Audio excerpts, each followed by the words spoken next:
Greetings. Let me adjust this. Well, here we go again. I just want young Pharaoh to know that, I ain't got no beef personally with him, because he doing for self. But he's also misleading people. Now, he just made a video called they stole Kwanzaa from the Jews.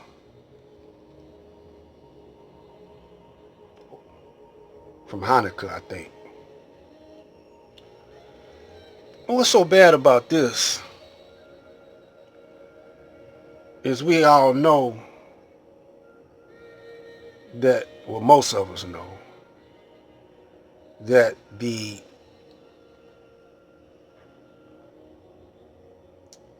history of the planet originated with the black man, so-called black man, or the Asiatic black man. I want to call him original man, the original mind. Gave the planet language, culture,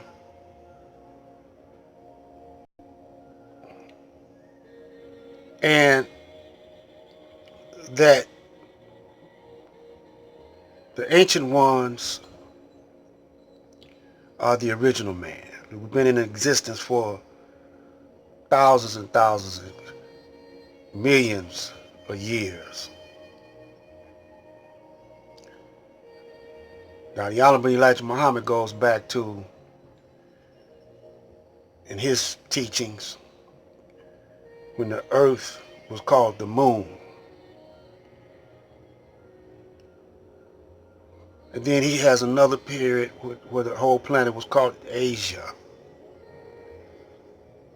Now, some of that you could see in the scriptures, you know. And then he says Yakub grafted Caucasian. But he's saying that the Jews were the ones that had the principles of Kwanzaa first. And the Jews was in the caves. They were the first, according to the teachings of the Honorable Elijah Muhammad, the first tribe to come out the caves, and was taught by Moses. And Moses was a student of Kemet. He went to school in Kemet, or Egypt. So now this should tell you that he's paid off by the Jews. He's in Buffalo, New York. See, New York is the power base of the Jews. But I'm going to break it off right here with him and switch over to the word of a book called Talmud. Now, we just got through turning you on to the protocols of the learned elders of Zion. The Torah ain't the only book that they study from. So let us quickly go over to the Talmud. Talmud don't speak so good about Jesus. I wonder why. Now here we got a so-called image of Jesus, which is a Caucasian. Now they say he is a Jew. Now black people say he's black. Some of us. It's a whole lot of us black people don't believe that we are the original people, and let alone that Jesus was black. But the Jews didn't like Jesus. According to the scriptures, the Bible, regardless if he was a Jew or not, they didn't like him. And the Romans, you know, they didn't have a beef with him, but they didn't want him to upset their power, or they, you know, well, how can I say that? They didn't want them to upset the occupation that they had. But let me go into this video, and so you could understand what I'm talking about more. The Talmud is considered the central text of Orthodox Judaism. Ironically, it actually helps establish Jesus was the Jewish Messiah. I'm Jim Becker.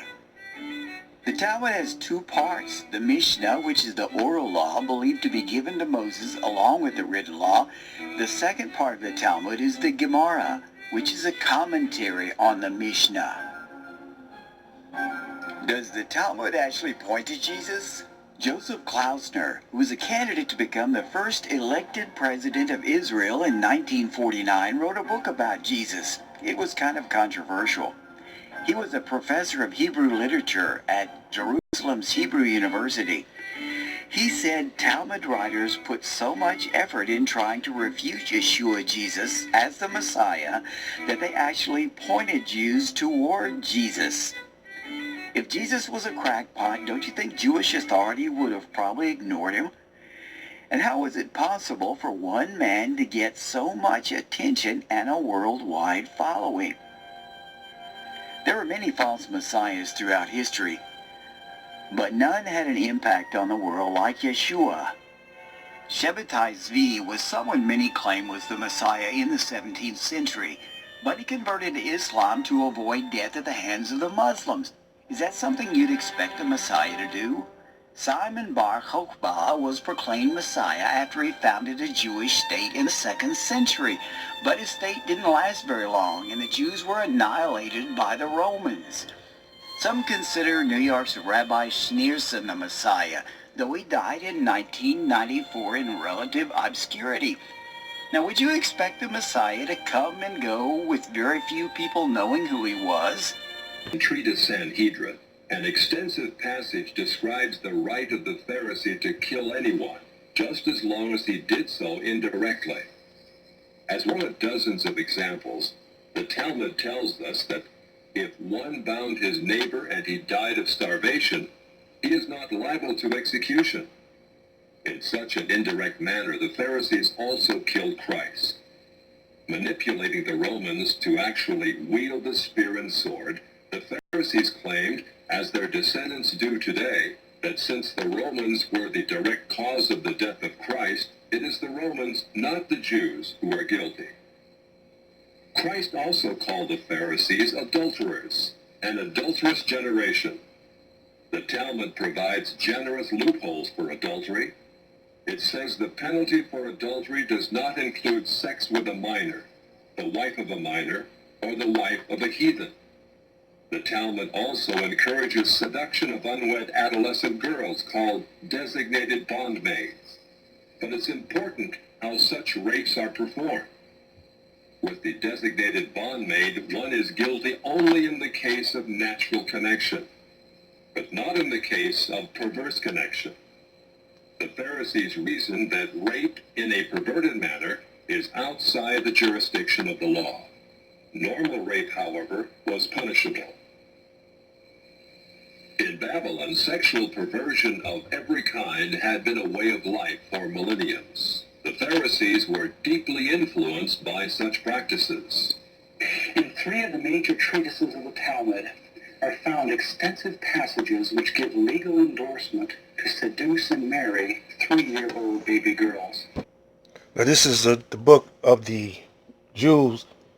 Read up here, it says, This book says abusing children is okay, raping women is okay, killing whites is okay, enslaving whites is okay, stealing money is okay, raping newborn babies is okay, breaking baby spins is okay, murdering children is okay, stealing land is okay. So this is the Talmud. Now this is white people talking about white people, you see. Now the Jews don't consider themselves white. So they must think they got some black blood in them. But they white, just like uh, the Europe. They are, most of them come from Europe anyway. A lot of them come from Europe. European Jews. So young Pharaoh, you dealing with some treacherous, trickery people, man. You done got yourself caught up. So we telling you to come back home, man. Your original. Take your place on the throne, because we getting ready to rule this sucker. This is Black Light.